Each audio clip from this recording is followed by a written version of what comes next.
کون ہے خدا کے سوا جو آپ کو خوشی کی امید دیتا؟ امن یجیب المضطر اذا دعاہ ویکشف السوء ویجعلکم خلفاء الارض االہ مع اللہ۔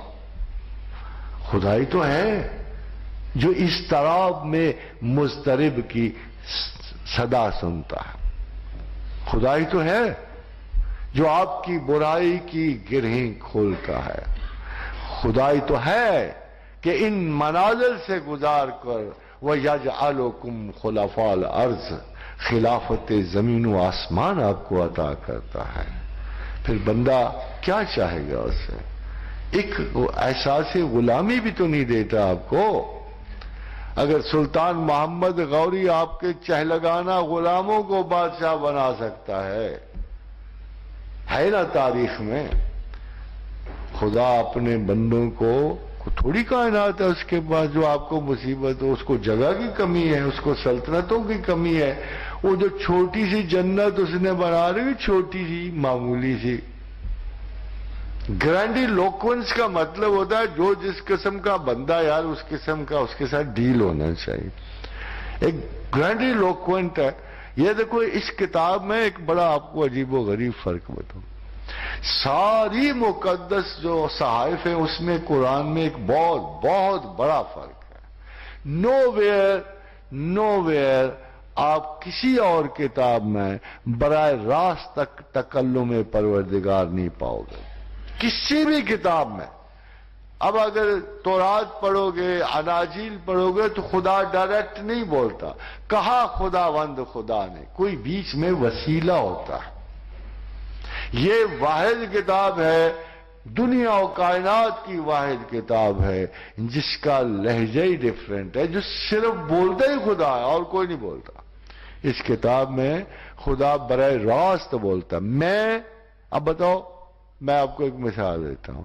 لیٹ می سے دنیا کے عظیم ترین سائنسدان کی کتاب پکڑتا ہوں، میں بہت بڑے پیغمبر کی کتاب پکڑ لیتا ہوں، میں زمین و آسمان بہت ساری کتابوں کا کمپیئر کرنے میں۔ اچھا ایک سوچ کے بتانا، کون کہہ سکتا میں نے زمین بنائی اس طرح؟ کوئی ہے ایسا دنیا میں؟ کوئی ہے ایسا رائٹر؟ کوئی ہے ایسا مصنف؟ کوئی ہے ایسا بادشاہ جس نے اپنے ٹریٹیز میں لکھا ہو میں نے آسمان بنایا اس طرح؟ ثم استوى الى السماء وسبعهن سبع سماوات، ہے کوئی رائٹر ایسا؟ ہے کوئی ایسا سائنسدان؟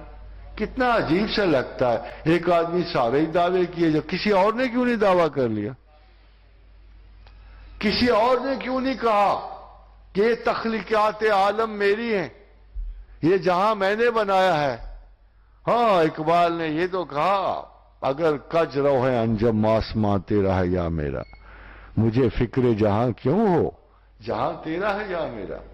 یہ تو کہا، مگر کسی انسان نے، کسی فرد و بشر نے، کسی جن نے، کسی ملک نے یہ کبھی دعویٰ نہیں کیا کہ زمین میں نے بنائی، آسمان میں نے بنایا، کائنات میں نے بنائی، تمہیں میں نے بنایا، تمہارے کام کی ہر چیز میں نے بنائی۔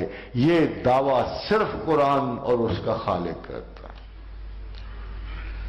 عجیب کتاب ہے۔ اگر آپ لٹریچرز آف دی ورلڈ میں کمپیریٹیو دیکھو تو کسی بھی جگہ پر کوئی فرد واحد یہ کلیم نہیں رکھتا جو قرآن کا خدا کرتا۔ پھر آپ کو ایسے بادشاہ کی غلامی سے گریز؟ یہ کیسے بندگان ہے خدا؟ بھاگ کے جاؤ گے کا؟ یہ بے نشان سا صحرا ہے فیتھ کا جو ہوتا ہے، ایمان ایک بے نشان سا صحرا ہوتا ہے، اور وسط میں صحرائے گوبی 5000 میل ہے، یہ اس سے بڑا ہوتا ہے۔ اس میں رستے نہیں ملتے، اس میں ایک نشان منزل ہے، ایک ہی ترجیح اول ہے، ایک ہی پروردگار عالم ہے، اور اس کی بندگی ہمارا اعزاز ہے، اس کی بندگی میں ہی ہماری نجات ہے، اسی کی بندگی میں اعزاز